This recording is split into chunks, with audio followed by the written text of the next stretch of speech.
지인의 소개로 라더견 씨의 투자회사에 돈을 맡겼던 한 투자자. 원금 9억 원이 사라진 것도 모자라 만져보지도 못했던 7억 원이 빚으로 생겼습니다. 정신을 추스를 새도 없이 이번엔 증권사의 빚독촉이 시작됐습니다. 이게 있을 수 있는 일이에요? 7억 원이란 돈을 내일 모레까지 갚지 않으면 무슨 빚쟁이가 독촉을 한다고. 이들 투자자들 사이에서는 증권사에서 집으로 찾아오겠다고 한다거나 증권사가 이미 집을 가압류했다며 고통을 호소하는 이가 늘어나고 있습니다. 야간 수수는 물론이고 주말에도 연락이 오고 있습니다. 가압류가 이미 진행된 경우도 있고요. 이들이 거액의 빚을 떠안게 된 건 차액 결제 거래, CFD 계좌를 사용했기 때문입니다. CFD는 투자자가 일정 증거금만 내면 증권사가 그 몇 배의 돈을 빌려줘 더 많이 주식 투자를 할 수 있게 하는 상품입니다.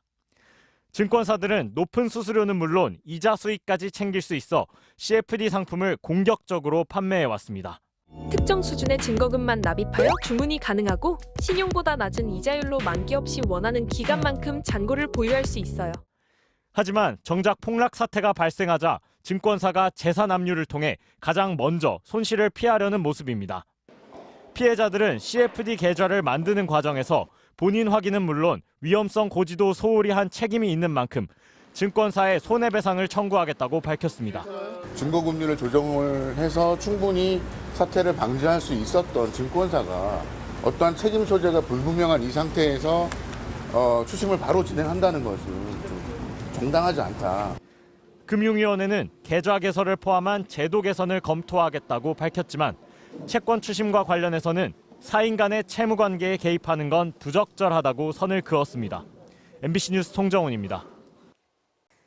지난주 금융시장을 떠들썩하게 했던 무더기 하한가 사태와 관련해서 금융당국과 검찰이 수사를 벌이고 있습니다. 그런데 이미 지난달 금융당국에 주가 조작이 의심된다는 내용의 제보가 접수됐던 것으로 드러났습니다.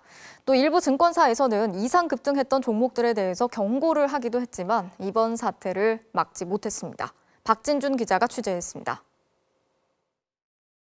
지난주 하한가를 기록한 8개 종목 중 하나인 삼천리. 3년 전 65,500원이었던 주가는 지난 3월 30일 51만 5천 원까지 치솟았습니다.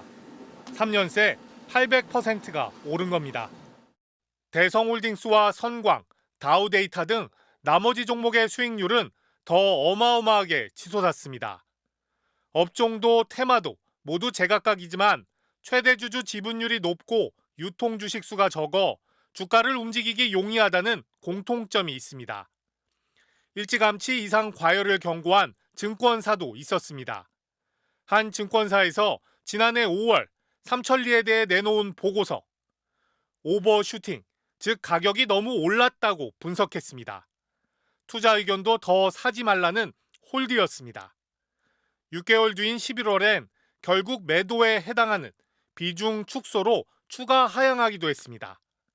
신사업을 하거나 뭐가 있어야 되는데 신사업을 한 게 없었죠. 그리고 경영진도 그대로였고 도시가스 산업 전체가 올라가는 걸 보기도 어렵잖아요.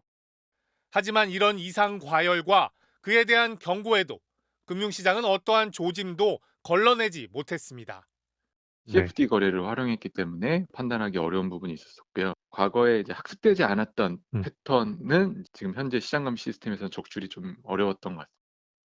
금융당국의 대처도 도마에 올랐습니다. 이미 4월 초 금융위에 주가 조작이 의심된다는 제보가 들어왔다는 겁니다. 하지만 금융당국은 하한가 사태가 벌어진 직후인 지난달 27일에서야 압수수색에 나서는 등 본격 수사에 착수했습니다. 이거에 무슨 여러 가지 시스템이 있잖아요. 제가 이거를 인지한 게 아주 최근이기 때문에. 그 사이에 개인 투자자들은 해당 종목에 돈을 넣었고 결국 큰 손해를 보게 됐습니다. 금융위는 구체적인 제보 시점은 밝힐 수 없다며 그 어떤 사건보다 빠르게 절차에 따라 조사하고 있다고 해명했습니다. MBC 뉴스 박진준입니다. 국내 주식의 무더기 하한가 사태 이후 온라인상에는 수십억 원의 빚더미에 앉았다는 투자자들의 계좌 인증 사진이 떠돌고 있습니다. 하루아침에 이렇게 거액의 빚이 생긴 건 주가 조작 의심 세력이 이용한 파생 상품 때문인데요. 증권사에서 자금을 빌려서 투자하는 상품인데 주가가 오르면 돈을 많이 벌지만 급락하면 지금처럼 걷잡을 수 없는 피해가 생기는 고위험 상품인데도 정부가 이용 문턱을 낮추면서 피해가 커졌다는 지적이 나옵니다. 김아영 기자가 취재했습니다. 한 증권 계좌에 찍힌 마이너스 72억 원. 또 다른 투자자는 증권사에 납입해야 할 액수가 33억 원에서 하루 만에 43억 원으로 불었습니다. 주가 폭락 사태로 수십억 원을 손해봤다는 인증 사진들입니다. 내일 아침 8시까지 안 내면 이제 당신 주식이 다 없어지고 당신 빚이 이렇게 생긴다. 막 이 이야기를 막 하는데 저 돌아버리겠는 거예요. 현재까지 알려진 피해자만 1,000명 규모. 이들은 차액 결제 거래, CFD라는 장외 파생 상품 때문에 거액을 잃게 됐습니다.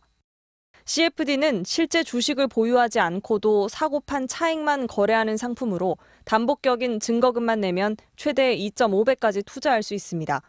증권사에 40만 원을 낼 테니 특정 주식 100만 원어치를 사달라고 할 수 있는 겁니다. 고위험 상품인 만큼 주가가 오르면 많은 수익을 낼 수 있습니다. 문제는 손실이 생겨 증거금이 부족해질 때입니다.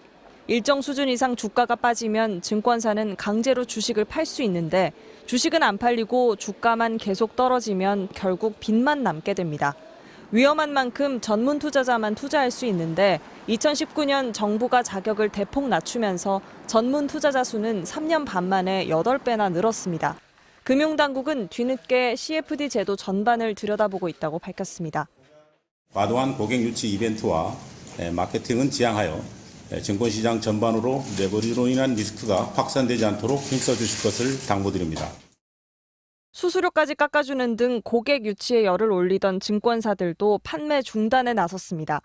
삼성증권과 한국투자증권은 서비스를 중단하기로 했고 신한투자증권, DB투자증권도 이번에 문제가 된 8개 종목의 CFD 거래를 차단했습니다. MBC 뉴스 김아영입니다.